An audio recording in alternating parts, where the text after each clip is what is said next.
Good morning. I'm Peter Putnicki, Senior Gardener at Seattle Japanese Garden. We're coming to you today to redo some audio that we knew we were not happy with our initial maple pruning webinar. So thank you so much for coming, and hopefully we can clear that up and answer the questions that everyone asked. So thank you. First question from Sandy. Should one ever remove big branches if you find that the tree is creating too much shade in your yard? The important thing to think about there is we don't need to remove branches because of the shade. The shade is an aspect of what the tree is going to do. So removing large branches would be done if the branch is damaged or if it was integral to managing or maintaining the health of the tree. The shade underneath the tree is just going to be a part of what it is. And if you remove it for that, you're going to just have more growth somewhere else that will recover that shade anyway. So removing a branch just for the shade really is not the appropriate question. When we do remove large branches, we want to be very careful that we're not damaging the trunk of the tree. So often we'll make a cut with a little bit of a stub out and then remove the stub immediately afterwards so that we're not having a tear out of the branches when the large branches are being cut out. Second question, what are your suggestions for starting with a tree that has not been trimmed in many years? It generally has a nice shape, but is very thick and needs a lot of work. An unpruned tree is so much easier to work with than a malpruned tree. Your first order of business is going to be going through and cleaning out all of the dead wood, and you want to get very, very picky with that. Take as much time to do that to as much quality and detail as you possibly can. You may find after you've removed all the dead wood that the tree looks really good, and that may be as much as you need to do in most cases. So starting with that and then doing a little bit of thinning and shaping, but primarily you're focusing on revealing the trunk form of the tree and restoring what has been lost due to just the volume. You're not trying to reshape or clean up the tree too much more than that. A follow-up question on pruning of neglected trees. Will it be easier to prune a tree after the leaves have fallen off so you can see the form of the tree and the dead branches more easily? It's actually sometimes easier to see the dead branches during the summertime because they're all, the ones that don't have leaves on them. It's easier to see. So you may find it easier to do a little bit at a time. Deadwood can be done any time of year, and removal of those small dead branches is really easy. So that doesn't really make that much of a difference as far as when you're doing deadwooding. I would again suggest that you remove large branches during the dormant season in the winter, and then late summer kind of come through and do the small, delicate, fine pruning. Next question is, what should you do with the branches after you prune them? Should you seal it, or are you concerned about fungal infection? The most recent research has been demonstrated to us that the sealing of wounds with any sort of a sealing tape or a paste or any of the other kind of paints that have been used in the past actually holds pathogens into the trunk of the tree and creates more rot. So the natural sealing that the tree will do on its own is actually what you want. You want it to just form its natural scar tissue around there rather than covering it up. As far as fungal infection, there's so much just sporulating in the air. The idea of trying to worry too much about how you're pruning, sterilizing your pruning tools, any of these other things. Unless you're pruning in laboratory conditions, you're not really going to do anything about any of that. So it's not much you can do about it. The bigger concerns with fungal issues with maples are root-borne funguses. So areas where you have perpetually wet soil, poorly draining soil, or really heavy soil are going to be a bigger problem than anything that you're going to be able to introduce from outside through pruning. Can you explain the value of straight versus a diagonal cut? So this one, we'll be able to do a little bit of a demonstration on. The idea of making a diagonal cut, you have a lot of exposed surface area here to the new wound, right? So our ideal cuts are made just outside of the growth point of the tree and minimize that exposed open cut. It's not as much about the, like I was saying before, it's not so much that you're worried about fungus pathogens getting into here, but this is a much smaller wound for the new growth that's going to come to seal over and cover that up on the natural habit of the tree to seal its own wounds. So that's the difference between it. When you make your cuts, you want to make sure that you're making a clean cut that doesn't go into the trunk bark and that has a minimum surface area. So that's where going straight across is a better idea than trying to make a flush cut underneath it. So hope that cleared that up. So the next question, what are good varieties of maples that grow well in this area? In the Maritime Pacific Northwest, we're in luck that virtually any maple that grows in Japan will grow here. So all of Japanese maples will do well here. What's more important to think about is your specific conditions of what the trees are going to do best with. They tend to be forest understory trees in nature, so they do better in some shade with some organic soil that's fairly well draining, nothing too heavy. They don't really do well in sand, they don't do well in clay or really compacted soils, and they're not going to do as well in really, really bright, exposed, sunny areas. You're also going to have a little bit of difference in no matter what variety you select on the conditions that it's growing in is going to affect its growth. So in really open, exposed areas, the tree will tend to be a little bit more dense and the leaves will be a little bit smaller. In a very shaded area, trees are going to get a little bit longer branched and slightly bigger leaf. After that, it's really up to you. There are thousands of varieties of different sizes and shapes and forms. There are cultivars that have tiny little delicate leaves, some that have really bold leaf texture. So, take a look around. There's a lot of different nurseries. There's a lot of different gardens where you can go and look at trees that you like. Pick a tree that will fit your space. And that's really important when you're buying trees.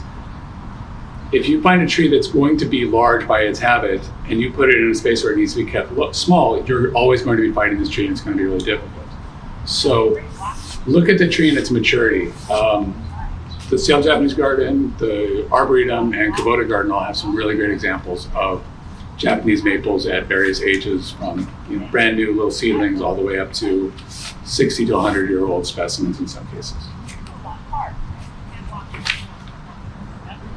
Questions about moving trees from pots. So the potting of trees, either trees that have been grown in pots intentionally as like a patio tree or even bringing them in from nurseries. First question would say is, when would you start pruning or training the young tree? Should you start when it's very young in the pot or wait until it's in the ground? Generally, I will wait until it's been planted and wait about a year after planting before pruning. In most cases, the first few years, you're only going to be making a few small cuts here and there to get initial structure established. You might be taking off one or two little bits and pieces to kind of get the first form. But mostly the first 5 to 15 years of that tree's life, you really just want to let it get established and grow in on its own. I would be very hesitant to prune a tree immediately after transplanting because of the stress that it's just gone under for the transplant, and then you're reducing its capacity to both make sugar from sunlight and to transpire and draw water out of the roots. Japanese maples are very vigorous trees and they do really well with transplanting in most cases, but you can't expect miracles in that first year. Do you need to change the soil for the tree when it's in a pot? So if it's been in a pot for a number of years and you want to repot it and you want it to stay in the pot, do you need to change the soil and how often? If it's in a pot in a container and it's on your patio, it's in a space where it's going to stay in that pot for a long period of time, you will need eventually to remove it from that pot, repot it with some fresh soil, and maybe do a little bit of root pruning too. I would say that every about 5 years or so, you're going to want to do that, because otherwise what will happen is that the roots will grow around and they will completely fill the pot, use up all the nutrients in the soil, and you won't have anything left. And you can tell that that's starting to happen because a tree that's been doing well, looks really healthy, will begin to maybe not decline, but just stop growing. is what will often happen on trees when they get root bound. They'll just kind of stay for a couple of years in the same shape and form.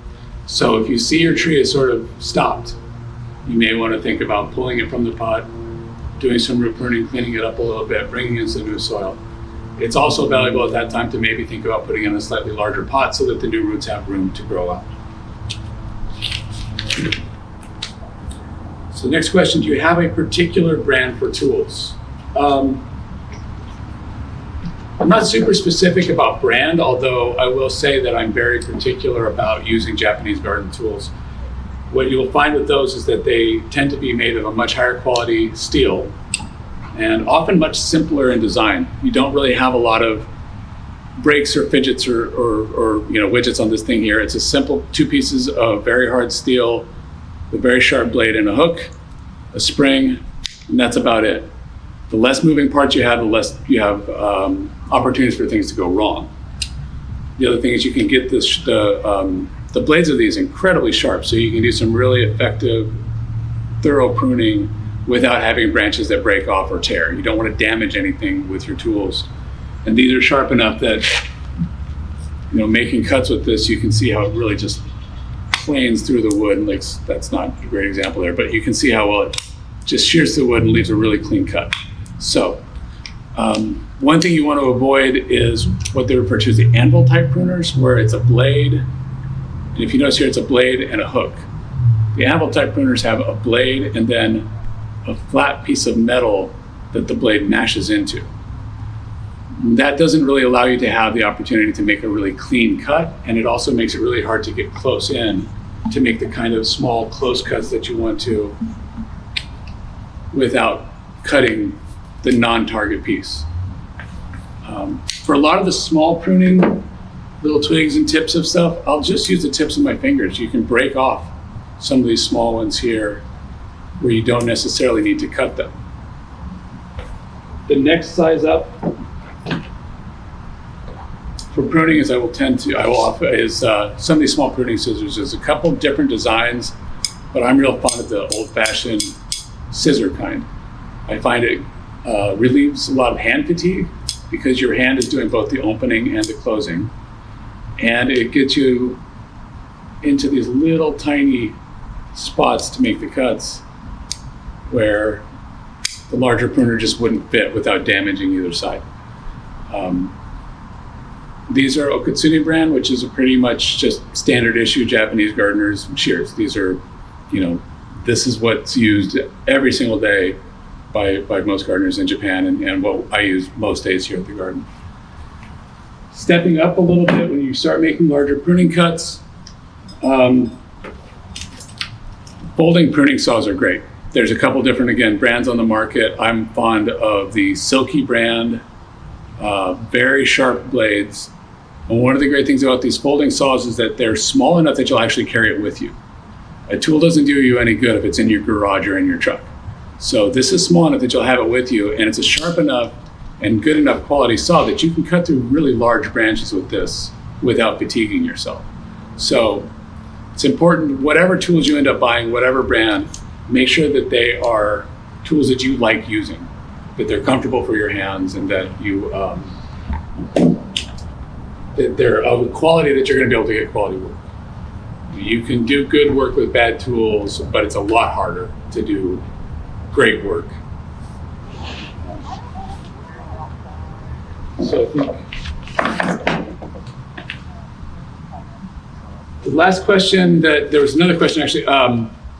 Is there anywhere that you would recommend that you get your tools cleaned or sharpened? I do all that work myself. I don't really know of any services that are available. I'm sure that some exist.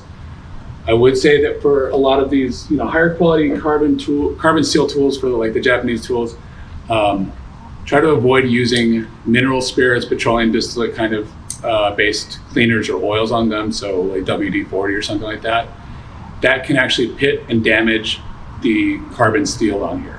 So I use what's Japanese camellia oil. It's a really lightweight oil that protects the steel, does a great job of cleaning pitch and rust off of the tools without damaging the metal. Last question that was here was, what do you wish someone had told you when you first started working with maples? And I've thought a lot about that question because it's one that I'm not really sure how to answer. I had some wonderful teachers. One of my teachers was a woman named Cass Turnbull, who founded Plant Amnesty, and she really taught me how to be patient with them. And I think that that's the thing that we all need to think about a lot with these trees, is that they know how to be trees better than we do. And if you're going to ever get even good at this, you need to learn how to really pay attention to the trees. So I would say the first and most important thing to do if you really want to learn about pruning is learn enough not to make mistakes, and then just pay a lot of attention to the trees themselves, because they're going to show you so much more than any person could ever teach you. So thank you very much, appreciate it. And thank you.